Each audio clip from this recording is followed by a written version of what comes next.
Nshuti bavandimwe mukurikira ikiganiro Saveur Divine, bene data dufatanyije urugendo rujya mu ijuru, ndabaramukije amahoro ya Kristo nabe muri mwese. Muri kumwe rero na Immaculée Nyiraneza, dukomeje ya gahunda yo kubagezaho ubutumwa bwiza, turi ku ijambo twise guhamya Yesu Kristo, rendre témoignage de Jésus Christ. Mbere yuko nkomeza nagiraga ngo mbasangize indirimbo ikunda kumfasha cyane, ni indirimbo ya korali yitwa Rangurura. Korali Rangurura yaririmbye indirimbo bise Sintinya. Reka mbaririmbire igice kimwe cy'iyo ndirimbo.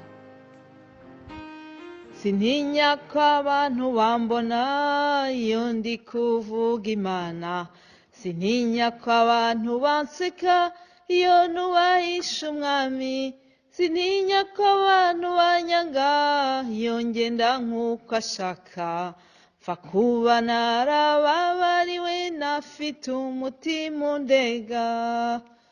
Sintinya ko abantu bambona iyo ndi kuvuga Imana, sintinya ko abantu banseka iyo nubahisha umwami, sintinya ko abantu banyanga iyo ngenda nk'uko ashaka, mfa kuba narababariwe ntafite umutima undega.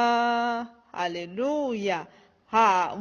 Undi muririmbyi nawe aravuga ngo numara kumwemera nk'umukiza wawe, ngo uhamye mu bandi ibyo agukoreye, usabe n'Imana ibahishurire Yesu ngo nabo bahabwe ubwo buntu wahawe nawe. Haleluya.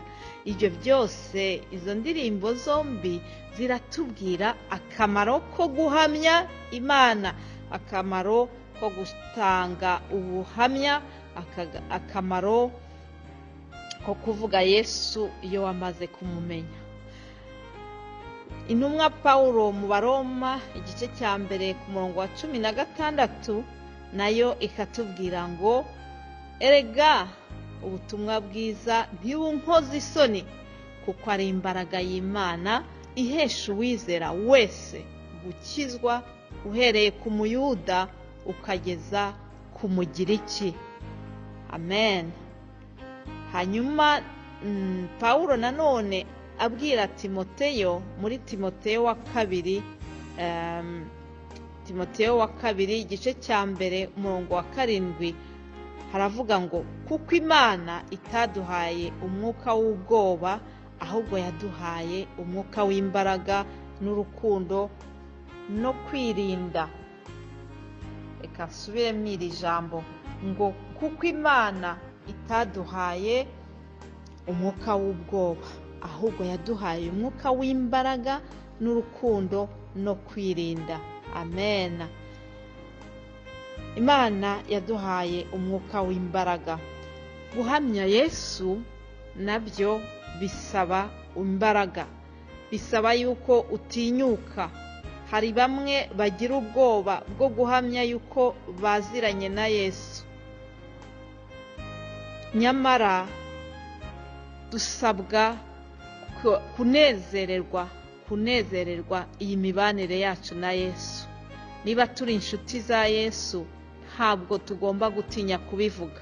Burya iyo umuntu afite inshuti ye bakundana cyane, ujya wishimira no kumugeza ku zindi nshuti zawe, ukavuga uti kubera ko kanaka ari inshuti yanjye, ndumva nshaka kuzamuhuza n'iyindi nshuti yanjye iba mu Bufaransa cyangwa se iba muri Amerika, ugakora ku buryo ya nshuti yawe izamenyana n'izindi nshuti zawe, sibyo? Ibyo nibyo rero natwe tugomba gukora mu gihe twakiriye Yesu nk'umwami n'umukiza wacu. Mu gihe Yesu yabaye inshuti yacu, tugomba kumumenyesha n'abandi bantu, tugomba gukora ku buryo amenyana n'izindi nshuti zacu. Haleluya. Ngizo imbaraga zo guhamya. umukozi w'Imana watugejejeho ijambo ejo Fabien kwizera hari ahantu yavuze ati guhamya ni piliye ni imwe muri za piliye z'ivugabutumwa cyangwa se imwe mu nkingi zikomeye z'ivugabutumwa. Arongera avuga ko nyine uguhamya, mu gihe duhamya tugomba kuba fier, tugomba kwishimira agakiza kacu. Ibi nibyo byabaye ku mugabo witwa Stefano. Tumubona mu byakozwe n'intumwa kuva ku gice cya 6 kuva ku murongo wa 8 ukagenda ukageza no ku gice cya 7 cyose bavugamo inkuru z'uyu mugabo Stefano.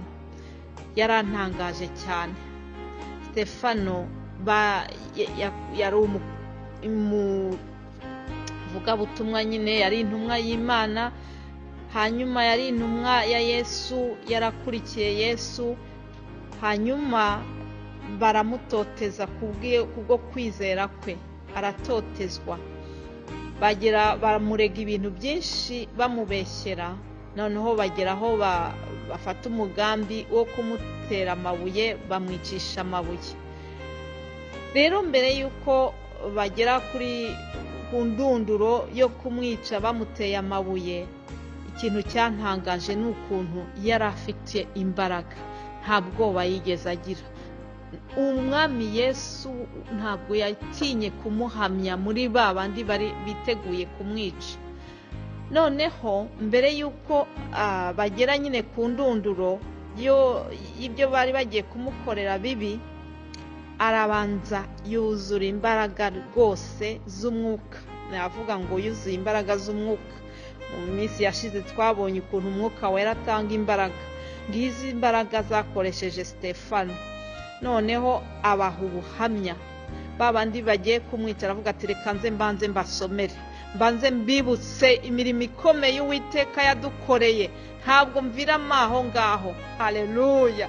Stefano araterura avuga amateka y'Abisirayeli, avuga kuri Aburahamu ukuntu yahamagawe, avuga Yosefu na bene se ukuntu byabagendekeye, avuga ukuntu ubwoko bw'Isirayeli bwabaye muri Egiputa bukavanwayo na Mose.